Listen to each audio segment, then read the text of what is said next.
Hello दोस्तों, कैसे हो आप सब लोग। तो अभी तक तो ना प्रीलिम्स का जो एकदम फेज़ था वो आपका निकल गया। अब आपका मेन जो फोकस है वो किस पे है, मेंस के ऊपर है। ठीक है, मैंने जैसे पहले भी आपको समझाया था कि चाहे आपका प्रीलिम्स पास हो रहा हो चाहे नहीं हो रहा हो, नेक्स्ट 3 मंथ्स के लिए आपको क्या करना है कि मेंस के ऊपर फोकस करना है। क्यों? क्योंकि यदि इन द केस आप 3 महीनों के अंदर इतनी अच्छी तैयारी कर लोगे, मेंस आपका रेडी रहेगा ना, तो अगली बार आप प्रीलिम्स को थोड़ा एक्स्ट्रा टाइम भी दे सकते हो। क्योंकि आपको हमेशा मन के अंदर ये कॉन्फिडेंस रहेगा कि अपना ना मतलब मेंस तो अच्छे से तैयार है।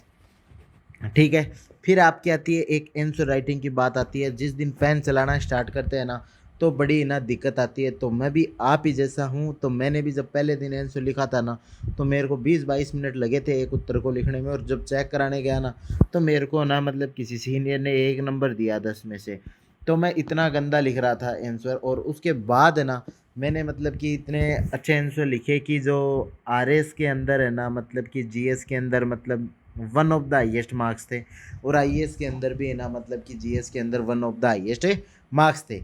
तो इसका मतलब है कि जो आंसर राइटिंग के अंदर कुछ जो हम मेरा देसी जुगाड़ है वो काम करता है। और इस चीज़ में मैं आपको एक डिस्क्लेमर और भी दे देता हूँ। डिस्क्लेमर ये है कि देखो, हर साल है ना, आप जीएस के जो मार्क्स है ना, वो हर साल के आपस में कंपेयर नहीं कर सकते। क्योंकि यूपीएससी में कभी कोई पेपर इन्फ्लेट हो जाता है, कोई डिफ्लेट हो जाता है, कभी किसी नंबर पेपर में ज़्यादा आ जाते हैं, किसी में कम आ जाते हैं।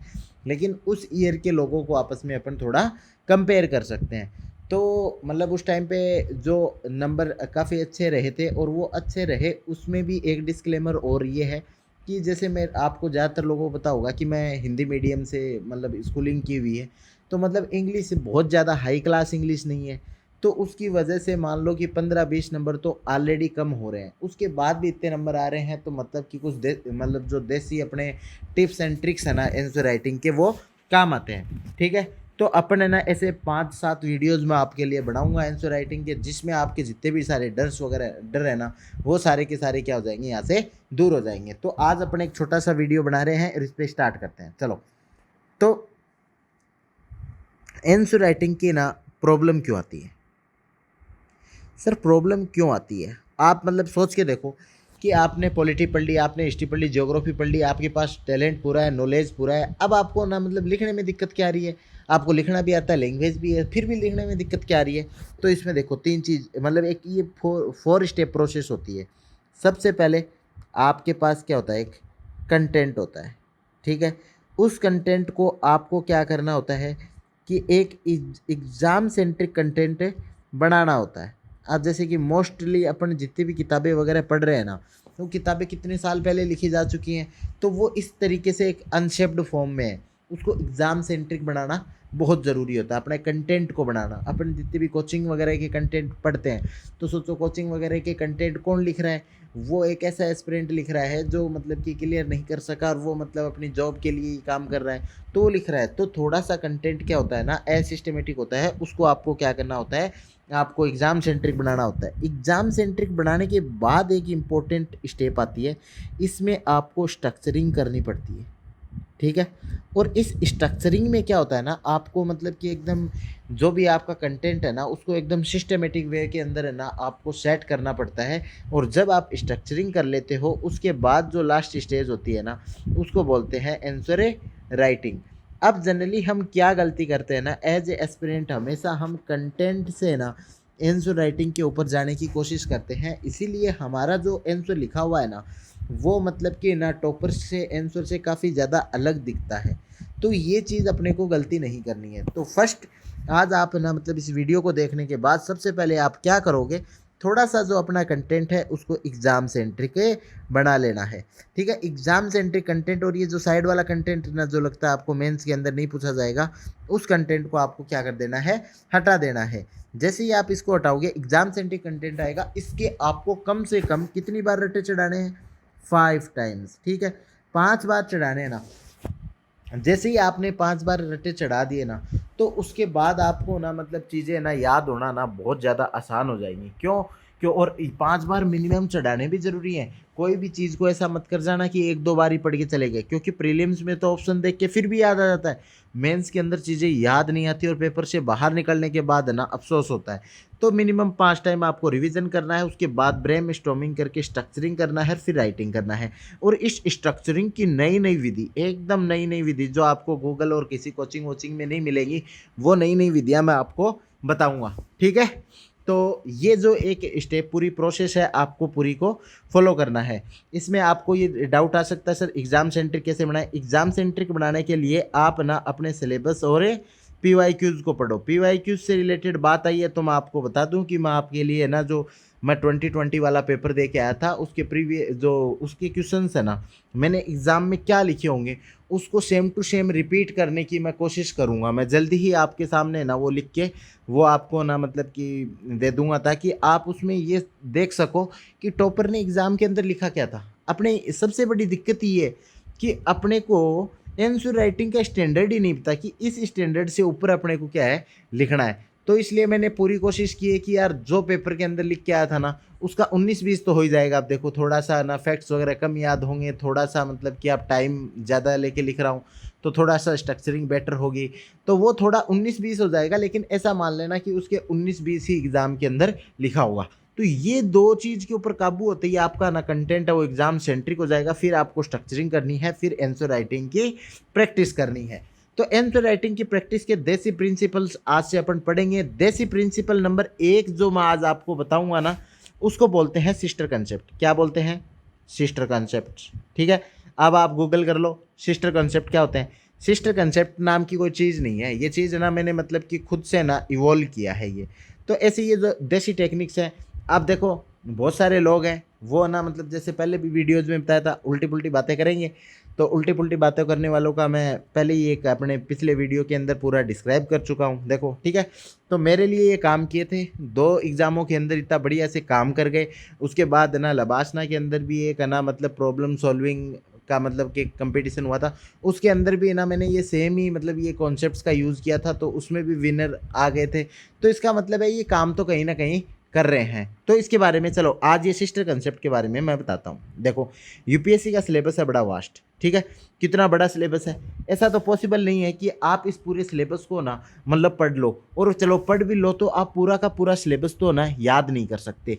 जब आप पूरा सिलेबस याद नहीं कर सकते तब आपके काम आते हैं ये सिस्टर कॉन्सेप्ट्स। सर अब एग्जाम्पल से बताओ ये सिस्टर कॉन्सेप्ट क्या होते हैं। सिस्टर कॉन्सेप्ट यार वो चीज़ होती हैं जिनका बेसिक फंडामेंटल्स है ना सिमिलर होता है। बेसिक सिमिलैरिटी होती है कि किस में होती है, इनके जो फंडामेंटल्स होते हैं ना उनके अंदर क्या होती है, एक सिमिलैरिटी होती है। अब सर एग्जाम्पल बताओ कि कैसे सिमिलैरिटी होती है।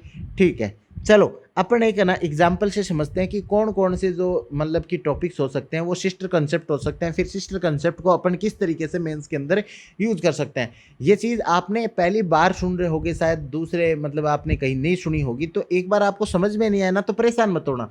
बहुत सिंपल सी चीज़ है, आप बोलोगे ना तो मैं आपको इसके 50 एग्जाम्पल बता दूंगा, आपको एकदम रटा दूंगा, तो कोई दिक्कत की बात नहीं है, ठीक है। चलो पहले अपन देखते हैं।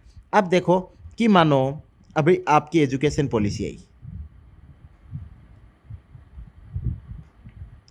ठीक है। एजुकेशन पॉलिसी आई और आपने ना एजुकेशन पॉलिसी को ना बहुत अच्छे से पढ़ा, ठीक है।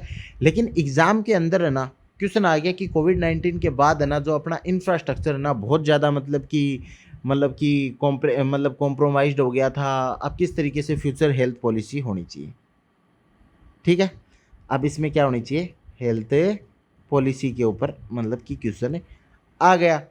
अब देखो अब मैंने कभी हेल्थ पॉलिसी पढ़ी नहीं, मानो यूपीएससी के एग्जाम में ऐसा तो हो ही सकता है ना कि आपने यार इतने सारे टॉपिक्स में से हेल्थ पॉलिसी कभी ना पढ़ी हो, और आपको बोल दिया कि ना मतलब कि इंडिया को ना अपकमिंग टाइम में ना मतलब पेंडेमिक से मतलब निपटने के लिए किस प्रकार की हेल्थ पॉलिसी होनी चाहिए। अब क्या करोगे आप, ऐसे नहीं और ले मैंने तो पढ़ा ही नहीं, ऐसा नहीं।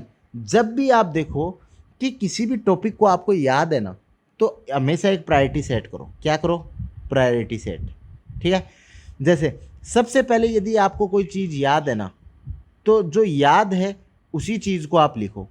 यदि आपको वो चीज़ याद नहीं है तो आप उसके सिस्टर कंसेप्ट के ढूंढने की कोशिश करो कि मैं सिस्टर कंसेप्ट से ना बातें लिखूँगा। और यदि आपको सिस्टर कंसेप्ट भी याद नहीं हो, यदि आपको लगे कि सिस्टर कंसेप्ट से भी ना मतलब कि नहीं पार पड़ रही, तो मैं आपको ना एक और बताऊंगा, ठीक है, पेरेंट और ग्रैंड पेरेंट कंसेप्ट बताऊंगा, उनसे आपको करना है। ये भी नहीं हो ना तो फिर आपको ना फोल्डर मटेरियल से करना है, ठीक है। इस तरीके से जो अलग अलग है ना मतलब आपको मैं हायरार्की बताऊंगा। यदि आपको एक क्वेश्चन याद नहीं हो तो किस तरीके से उसको डील करना है, अननोन क्वेश्चन को किस तरीके से डील करना है, वो सारी चीज़ें अपन इसमें देखेंगे।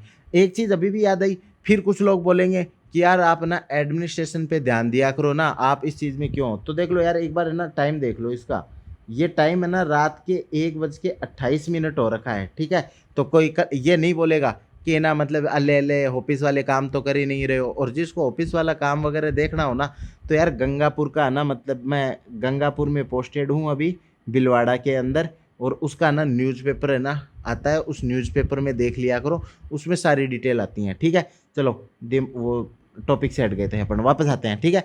तो अब देखो ये दोनों जो टॉपिक है ना वो दोनों टॉपिक एक दूसरे के सिस्टर कंसेप्ट हैं। अब सिस्टर कंसेप्ट कैसे हैं, जैसे एजुकेशन के अंदर मानो कि अपने ने जीडीपी का कुछ ना 2.5% खर्च किया, ठीक है। अब मेरे को ना हेल्थ के लिए बढ़ाना है, तो अब हेल्थ के लिए ना मैं सोचूंगा यार कि कितने परसेंट का टारगेट रखूं, तो मैं रख दूंगा 6% का। क्यों रख दूंगा 6% का? क्योंकि एजुकेशन तो पढ़ने वाले तो कुछ लोग हैं ना, मतलब यार 18 साल तक पढ़ता है बच्चा, 6 साल से, ठीक है। लेकिन हेल्थ वाला तो पूरा एक बड़ा है, तो मतलब थोड़ा ज़्यादा होना। तो जीडीपी का इससे मैंने क्या कर दिया, फाइनेंस डिक्लेयर कर दिया। फाइनेंस के बाद ना जैसे स्कूल के अंदर ये था कि जैसे कि टीचर्स की क्या होनी चाहिए, ट्रेनिंग्स होनी चाहिए, टीचर की ना प्रॉपर मतलब कि ट्रेनिंग वगैरह होनी चाहिए। तो इसमें यहाँ पे आप लिख सकते हो कि डॉक्टर और जो बाकी अदर प्रोफेशनल्स हैं ना उनकी प्रॉपर ट्रेनिंग होनी चाहिए। जैसे बहुत सारे ना फेक डॉक्टर्स घूमते हैं जो मतलब कि ऐसे नॉर्मल डिग्री कर लेते हैं और वो मतलब ऐसा कुछ दिखा रहे हैं, उनकी कोई ट्रेनिंग नहीं होती। जो आयुर्वेद वगैरह वाले हैं उनकी तो बिल्कुल ट्रेनिंग नहीं होती, तो उनकी ट्रेनिंग से रिलेटेड बात कर सकते हो आप, ठीक है। फिर आप यहाँ पे एक पॉइंट आता है, जैसे ह्यूमन रिसोर्सेज के पॉइंट है ये सारे के सारे ना, एचआर के पॉइंट है, वो फाइनेंस के पॉइंट है, ठीक है, वो इकोनॉमी के पॉइंट है, ठीक है। वैकेंसीज रहती हैं तो आप इसमें भी वैकेंसी ले सकते हो। जैसे यहाँ पे ना मतलब कि टीचर स्टूडेंट रेशियो होता है, वहाँ पे ना डॉक्टर और पॉपुलेशन का ना मतलब कि रेशियो होता है, तो वो रेशियो आपको लिखना होता है। आपको नहीं समझ में आए तो कोई एक है ना रैंडम रेशियो आप 1000 के ऊपर 500 के ऊपर कुछ है ना मतलब लिख दो, वैकेंसीज आपने यहाँ पे ख़त्म कर दी। फिर है ना इंफ्रा रिलेटेड पॉइंट आता है, तो कि इनका इंफ्रास्ट्रक्चर है, प्राइमरी एजुकेशन के ऊपर फोकस करना चाहिए। वहाँ पे भी हेल्थ वही है, 3 हिस्सों में है, प्राइमरी सेकेंडरी और टर्सरी। तो यहाँ पे भी प्राइमरी सबसे ज़्यादा लोगों को फर्स्ट हैंड वो मतलब कि वहीं पे टच होता है। तो प्राइमरी के लिए आपने बोल दिया कि ना हाँ प्राइमरी मतलब जो केयर है उस पर अपने को ध्यान देना चाहिए। फिर इसमें ना मतलब कि जैसे कि बाकी जो इसके मतलब ऑक्सिलरी इंफ्रास्ट्रक्चर्स वगैरह है ना उनके ऊपर मतलब अब कि अपने को ध्यान देना चाहिए। जैसे इसमें ना लैब हो गई, कंप्यूटर लैब, खेल हो गया उनके ऊपर। तो हेल्थ में भी उसी तरीके से लेबोरेटरी जो लैब्स हैं उनके ऊपर हो गया, कोई मेडिसिन है उनके ऊपर हो गया, फार्मेसी है उनके ऊपर हो गया, तो उनके ऊपर भी अपने को फोकस करना चाहिए। फिर जैसे कि मतलब कि ऐसे बोलते हैं कि स्कूल वाले के लिए एक पॉइंट आता है कि स्कूल को ना मतलब कि स्कूल जो रिसर्च इंस्टीट्यूशंस वगैरह हैं उन सभी के साथ ना मतलब कनेक्ट करना चाहिए ताकि प्रैक्टिकल एजुकेशन भी दी जा सके। तो हेल्थ वाले में भी है कि जो नए नए रिसर्च वगैरह हो रहे हैं, नई मेडिसिन मशीन्स वगैरह आ रही हैं, उनके साथ उनको कनेक्ट करना चाहिए। तो मोस्टली आप देखोगे कि जो एजुकेशन पॉलिसी के अंदर पॉइंट थे उनमें से 70% पॉइंट ना जो हेल्थ पॉलिसी में भी रिपीट हो जाएंगे, क्योंकि ये क्या है, सिस्टर कंसेप्ट है। तो इस एक पॉइंट से आप समझ गए होंगे कि जो ऐसे कंसेप्ट जिनका फंडामेंटल है ना सिमिलर है, जिनका फंडामेंटल सिमिलर है और जिसमें एक दूसरे के पॉइंट को यदि दूसरे के अंदर रिप्लेस कर दिया जाए तो 70% पॉइंट्स है ना मतलब कि रिप्लेस हो सकते हैं। तो उनको आपस में बोलते हैं सिस्टर कंसेप्ट। अब अभी कमेंट सेक्शन के अंदर बताओ कि कितने लोगों को समझ में आया कि सिस्टर कंसेप्ट क्या होता है। सिस्टर कंसेप्ट वो कंसेप्ट होता है जिसके फंडामेंटल सेम होते हैं, और यदि कोई पहला टॉपिक पढ़ा हुआ है तो दूसरे टॉपिक के बारे में आप ना मतलब काफ़ी हद तक है ना मतलब कि सेम चीज़ें लिख सकते हो। तो अब मैं आपसे पूछूं कि ना मतलब मानो कि हिस्ट्री के अंदर अकबर और मतलब जहांगीर, ठीक है, इन अकबर और जहांगीर क्या सिस्टर कंसेप्ट हैं? आप ये जो भी सीरियस स्टूडेंट हैं, ताकि मेरे को भी पता चले कितने लोग ध्यान से सुनते हैं, कितने लोग केवल टाइम पास के लिए सुनते हैं, क्या अकबर के ऊपर कोई उसका कंट्रीब्यूशन पूछे या जहांगीर का कंट्रीब्यूशन पूछें तो ये दोनों क्या ना मतलब सिस्टर कंसेप्ट लगते हैं आपको या नहीं लगते? और इसके अलावा बहुत सारे सिस्टर कंसेप्ट आपके यूपीएससी के सिलेबस में है, तो आप बताओ कि आपको कौन सा सिस्टर कंसेप्ट आपने ना मतलब अभी तक पढ़ा है या आपको लगता है कि ये सिस्टर कंसेप्ट है। एक एग्जाम्पल मैं और दे देता हूँ जिसमें आपको पता चल जाएगा कि ये ना मतलब कि सिस्टर कंसेप्ट है। तो एक ना कॉटन इंडस्ट्री होती है, एक ना जूट इंडस्ट्री होती है। ठीक है, इन दोनों इंडस्ट्री के जितने भी लगभग पॉइंट्स होते हैं ना कि रूरल इंफ्रास्ट्रक्चर को प्रमोट करेंगे, किस तरीके से ना मतलब मार्जिनलाइज सेक्टर को एम्प्लॉयमेंट मिलती है, किस तरीके से वनरेबल सेक्शन को एम्प्लॉयमेंट मिलती है, वुमेन को एम्प्लॉयमेंट मिलती है, किस तरीके से मतलब कि ये मतलब कॉटन और जो जूट के पॉलीथीन मतलब बैग होते हैं वो पॉलीथीन को रिप्लेस कर सकते हैं। इस तरीके के इनके भी जो एग्जाम्पल्स वगैरह है ना, आप देखोगे कि एक दूसरे के ना मतलब कि एग्जाम्पल काफ़ी ज़्यादा कॉमन है। तो अब आपके लिए चैलेंज, हर आपको किसी भी फंडा जब भी बताऊंगा, जो भी फंडा बताऊंगा उस फंडे के बाद आपको दिया जाएगा चैलेंज। और आज का जो चैलेंज है वो क्या है कि आपको सिस्टर कंसेप्ट बताने हैं। आपने कितने सिस्टर कंसेप्ट पढ़े हुए हैं, जितने भी सिस्टर कंसेप्ट पढ़े हुए हैं वो अगले सेक्शन में मैं बताऊंगा। और यदि जो कमेंट सेक्शन में नहीं लिखेंगे तो उनको परशुराम की तरह सांप लग जाएगा फिर, कि ना मतलब वो आप एग्जाम के अंदर यूज नहीं कर पाओगे। अब अगले वीडियो में अपन कौन सा कंसेप्ट पढ़ने वाले हैं, आंसर राइटिंग का एक ट्री कंसेप्ट पढ़ने वाले हैं कि किस तरीके से आंसर राइटिंग बिल्डअप होती है, उसके बारे में लिखेंगे। चलो आज के लिए इतना काफ़ी है, मैं भी सोता हूँ, आप लोग भी पढ़ते रहिए। ऑल द बेस्ट, रॉक करना है इस बार। और आंसर राइटिंग बहुत ज़्यादा टिपिकल चीज़ नहीं है, मतलब इसके थोड़े से बेसिक फंडामेंटल्स आपके क्लियर हो गए ना तो एकदम है ना मज़े में आ जाएगी चीज़ें। और इसमें क्या है ना, फंडामेंटल्स कोई क्लियर करता नहीं है। क्यों नहीं करता फंडामेंटल क्लियर? क्योंकि फंडामेंटल क्लियर कर देंगे तो आप कोचिंग ज्वाइन ही क्यों करोगे? ठीक है, तो आपके फंडामेंटल क्लियर होंगे अपने यहाँ पे। तो इसमें जल्दी से आप कमेंट सेक्शन में ना आज सिस्टर कंसेप्ट के बारे में लिखिए। मिलते हैं एक दो दिन में नए वीडियो के साथ, तब तक थैंक यू, जय हिंद, जय भारत।